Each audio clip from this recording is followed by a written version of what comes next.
BJP ಜೊತೆಗಿನ ಮೈತ್ರಿ ನಿಮ್ಮ ಗೆಲುವಿನಲ್ಲಿ ಯಾವ ರೀತಿ ಸಹಕಾರಿಯಾಗುತ್ತೆ ಅಂತ ಅನ್ಸುತ್ತೆ ಸರ್? 100ಕ್ಕೆ 100 ಭಾಗ ಸರ್. ಇವತ್ತಾಗಲೇ ಬಿಜೆಪಿ ಮುಖಂಡರುಗಳಿರ್ಬೋದು, ನಮ್ಮ ಬಿಜೆಪಿ ಕಾರ್ಯಕರ್ತರಿರ್ಬೋದು, ಇಲ್ಲ ಬಿಜೆಪಿ ಮತದಾರರಿರ್ಬೋದು, ನಮ್ಮ JDS ಮತದಾರರು ಕಾರ್ಯಕರ್ತರು ಮುಖಂಡರುಗಳ ಜೊತೆ ಕೈ ಜೋಡಿಸಿ ಇವತ್ತಾಗಲೇ ಪ್ರಚಾರನ ಮನೆಗೆ ತಲುಪುವಂಥ ಕೆಲಸನ ಮಾಡಿ ಮತ್ತೊಮ್ಮೆ ಮೋದಿಯವರು ಪ್ರಧಾನಮಂತ್ರಿ ಆಗಬೇಕು, ದೇವೇಗೌಡರು ಇಲ್ಲಿ ಬಲಿಷ್ಠರಾಗಬೇಕು ಅನ್ನೋ ಒಂದು ಮೆಸೇಜ್ನ ಸ್ಟ್ರಾಂಗಾಗಿ ಕಳಿಸೋಂಥ ಕೆಲಸ ಮಾಡ್ತಿದ್ದಾರೆ. ಅದನ್ನು ಖಂಡಿತವಾಗ್ಲೂ ಆಗುತ್ತೆ. ಜೊತೆಗೆ ಯಡಿಯೂರಪ್ಪ ಸಾಹೇಬ್ರ ಆಶೀರ್ವಾದ, ಯಾಕಂದರೆ ಇವತ್ತು ಬೆಳಗ್ಗೆನೂ ಫೋನ್ ಮಾಡಿದರು, ಆಮೇಲೆ ವಿಜೇಂದ್ರಣ್ಣ ಫೋನ್ ಮಾಡಿದರು, ನನ್ನ ಸಂಪೂರ್ಣ ಆಶೀರ್ವಾದ ಇದೆ, ನೀನು ಗೆದ್ದು ಬರಲೇಬೇಕು ಅಂತೇಳಿ ಮಗನ ರೀತಿಯಲ್ಲಿ ಆಶೀರ್ವಾದ ಮಾಡಿದ್ದಾರೆ. 4ನೇ ತಾರೀಕು ಖುದ್ದಾಗಿ ತುಮಕೂರಿಗೆ ಹೋಗಿ ಅಲ್ಲಿ ವಿ ಸೋಮಣ್ಣವ್ರ ನಾಮಿನೇಷನ್ನ ಮಾಡಿ ನಂತರ ನನ್ನ ನಾಮಿನೇಷನ್ಗೆ ಅವರೇ ಖುದ್ದಾಗಿ ಬರೋಂಥ ಕೆಲಸನ ಮಾಡ್ತಿದ್ದಾರೆ. ಹಾಗಾಗಿ ಅವರ ಸಂಪೂರ್ಣ ಆಶೀರ್ವಾದದ ಮೇಲೆ ಚುನಾವಣೆಗೆ ಹೋಗುವಂಥ ಕೆಲಸ. 2ನೇ ಅವಧಿಗೆ ಸ್ಪರ್ಧೆ ಮಾಡ್ತಿರ್ತಕ್ಕಂಥ ಸಂದರ್ಭದಲ್ಲಿ ಏನು ಕನಸಿಟ್ಕೊಂಡಿದ್ದೀರಿ ಸರ್? ಸರ್, ಭಾಳಷ್ಟು ಇದೆ. ಈ ಜಿಲ್ಲೆಗೆ ಯಾವ ರೀತಿ ನಮ್ಮ ತಂದೆ ಭಾಳಷ್ಟು ಸಮಗ್ರವಾಗಿ ಅಭಿವೃದ್ಧಿಗೆ ಶ್ರಮಿಸೋಂಥ ಕೆಲಸನ ಮಾಡ್ತಿದ್ರು, ಒಂದು ಸಾಮಾಜಿಕ ನ್ಯಾಯ ಕೊಡುವಂಥ ಕೆಲಸನ ಮಾಡ್ತಿದ್ರು.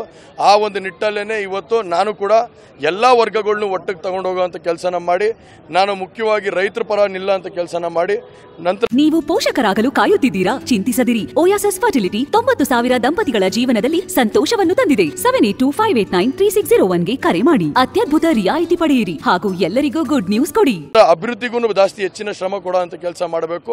ಅದರಲ್ಲೂ ಕೂಡ ಆರೋಗ್ಯ ಮತ್ತು ಶಿಕ್ಷಣ ಸಂಸ್ಥೆಯಲ್ಲಿ ಹೆಚ್ಚಿನ ಒತ್ತು ಕೊಡುವಂಥ ಕೆಲಸನ ಮಾಡಬೇಕು ಅನ್ನೋ ದೃಷ್ಟಿ ಇಟ್ಕೊಂಡಿದ್ದು. ಸಂಸದರಾಗಿರ್ತಕ್ಕಂಥ ಹಾಗೆ ಈ ಸಾಲಿಯ NDA ಅಭ್ಯರ್ಥಿ ಆಗಿರ್ತಕ್ಕಂಥ ಪ್ರಜ್ವಲ್ ರೇವಣ್ಣ ಅವರ ಮಾತುಗಳು. ಕ್ಯಾಮರಾಮನ್ ಮಹೇಶ್ ಜೊತೆ Manjunath KB, TV9 Hassan. BJP ಜೊತೆಗಿನ ಮೈತ್ರಿ ನಿಮ್ಮ ಗೆಲುವಿನಲ್ಲಿ ಯಾವ ರೀತಿ ಸಹಕಾರಿಯಾಗುತ್ತೆ ಅಂತ ಅನ್ಸುತ್ತೆ ಸರ್? 100ಕ್ಕೆ 100 ಭಾಗ ಸರ್. ಇವತ್ತಾಗಲೇ ಬಿಜೆಪಿ ಮುಖಂಡರುಗಳಿರ್ಬೋದು, ನಮ್ಮ ಬಿಜೆಪಿ ಕಾರ್ಯಕರ್ತರಿರ್ಬೋದು, ಇಲ್ಲ ಬಿಜೆಪಿ ಮತದಾರರಿರ್ಬೋದು, ನಮ್ಮ JDS ಮತದಾರರು ಕಾರ್ಯಕರ್ತರು ಮುಖಂಡರುಗಳ ಜೊತೆ ಕೈ ಜೋಡಿಸಿ ಇವತ್ತಾಗಲೇ ಪ್ರಚಾರನ ಮನೆಗೆ ತಲುಪುವಂಥ ಕೆಲಸನ ಮಾಡಿ ಮತ್ತೊಮ್ಮೆ ಮೋದಿಯವರು ಪ್ರಧಾನಮಂತ್ರಿ ಆಗಬೇಕು, ದೇವೇಗೌಡರು ಇಲ್ಲಿ ಬಲಿಷ್ಠರಾಗಬೇಕು ಅನ್ನೋ ಒಂದು ಮೆಸೇಜ್ನ ಸ್ಟ್ರಾಂಗಾಗಿ ಕಳಿಸೋಂಥ ಕೆಲಸ ಮಾಡ್ತಿದ್ದಾರೆ. ಅದನ್ನು ಖಂಡಿತವಾಗ್ಲೂ ಆಗುತ್ತೆ. ಜೊತೆಗೆ ಯಡಿಯೂರಪ್ಪ ಸಾಹೇಬ್ರ ಆಶೀರ್ವಾದ, ಯಾಕಂದರೆ ಇವತ್ತು ಬೆಳಗ್ಗೆನೂ ಫೋನ್ ಮಾಡಿದರು, ಆಮೇಲೆ ವಿಜೇಂದ್ರಣ್ಣ ಫೋನ್ ಮಾಡಿದರು, ನನ್ನ ಸಂಪೂರ್ಣ ಆಶೀರ್ವಾದ ಇದೆ, ನೀನು ಗೆದ್ದು ಬರಲೇಬೇಕು ಅಂತೇಳಿ ಮಗನ ರೀತಿಯಲ್ಲಿ ಆಶೀರ್ವಾದ ಮಾಡಿದ್ದಾರೆ.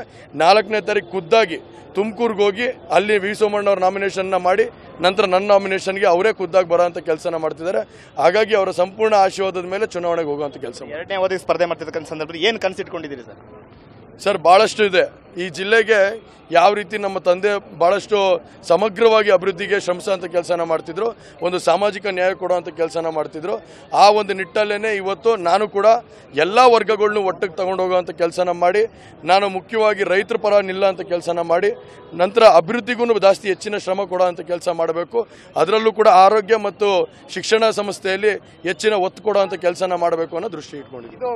ಸಂಸದರಾಗಿರ್ತಕ್ಕಂಥ ಹಾಗೆ ಈ ಸಾಲಿಯ NDA ಅಭ್ಯರ್ಥಿ ಆಗಿರ್ತಕ್ಕಂಥ ಪ್ರಜ್ವಲ್ ರೇವಣ್ಣ ಅವರ ಮಾತುಗಳು. ಕ್ಯಾಮರಾಮನ್ ಮಹೇಶ್ ಜೊತೆ ಮಂಜುನಾಥ್ KB, TV9 ಹಾಸನ.